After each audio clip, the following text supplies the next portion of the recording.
Last summer I shot a Kickstarter campaign video, and I did put out a little sort of short video where I was talking about, or not really talking, but showing you what I was doing in order to get stable shots because I don't have a gimbal. So I was just using my monopod and I was just going through and trying to be as steady as possible.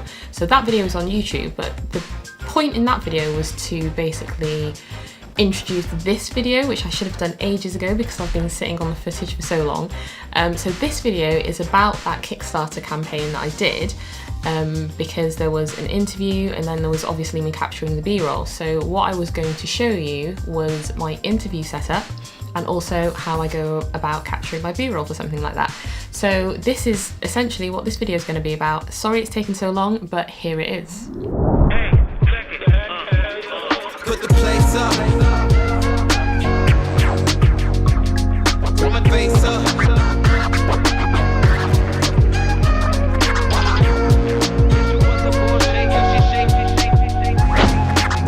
Okay, so I'm going to jump in straight with the interview because it was the first thing that I shot on the day.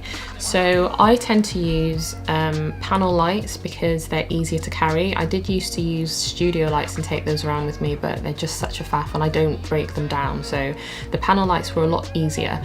The panel lights that I have are by Newer and they're really good. They both have remotes with them, so I can basically be anywhere in the room and just dial up the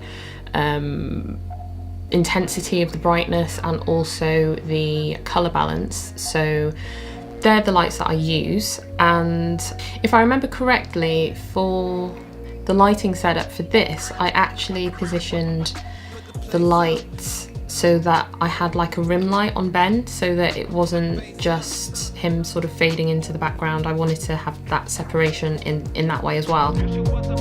In terms of audio, I use the Rode NT-G4 Plus, and I have that on a boom pole, and as long as the subject isn't continuously like moving their head around, then it's absolutely perfect and it works really well. The NT-G4 Plus is an awesome microphone and I've used it in pretty much every scenario where I've needed to do an interview. As well as using the NT-G4 Plus, I record into the Zoom H4n. If I'm shooting B-roll, then I'll just mount the NT-G4 Plus onto the tilter cage and then I'll just plug it in directly into the A7S II. But for the interview, I will always record my audio separately. In terms of camera placement, I guess I just try and find the best angle based on the background and what's in the background, and if it has any relation to the the video itself. So in this case, I had Ben sit in front of, there was like a flag or a poster on the wall which had one of the sponsors for the event. So I wanted to get that in the background because it was part of the Kickstarter campaign. And also just having the beers in the fridge because the Kickstarter campaign was based on craft beer. So I wanted to have something that resembled beer and something in the background. So I placed Ben in that setting, and as much as I wanted to have everything in the background, I didn't want it to be distracting, so I made the background as blurry as possible. I can't remember the settings that I used because I was using the Canon 24-105 and I positioned the camera further back so that I could zoom in to get that nice soft background.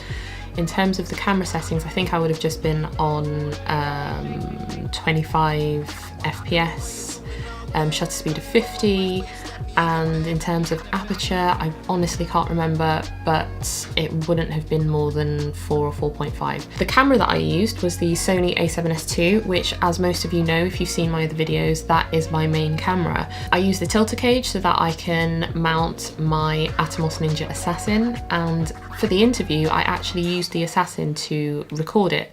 It means that I didn't have to have the limitations of 30 minutes, which is what the A7S II has. And I haven't hacked my A7S II to give it more filming time because I just figured if I need to film an interview, I'll just use the Assassin. It's not a big deal.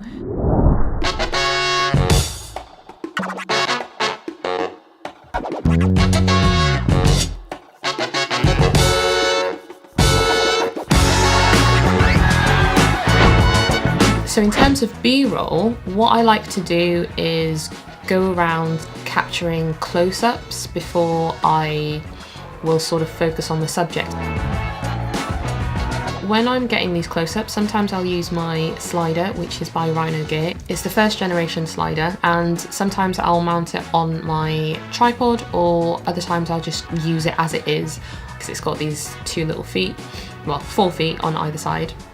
No, 2 feet on either side, 4 feet in total, and so you can basically put it anywhere. So I'll use that to get some smooth close-up shots and also some establishing shots as well, just so that they're not static and they have a bit of movement. Even though I will have made a shot list, like a very brief shot list based on what the video was going to be about anyway, it's always just a good idea for me, I find, to shoot the interview first, because then anything that the talent talks about, you can make a note, and then you can make sure that you try and film that in the day also. And then I basically just go around and do what I do. So because my style is documentary, I just sort of film what's happening as it happens, and then later on during editing I just put the pieces together and put the video together.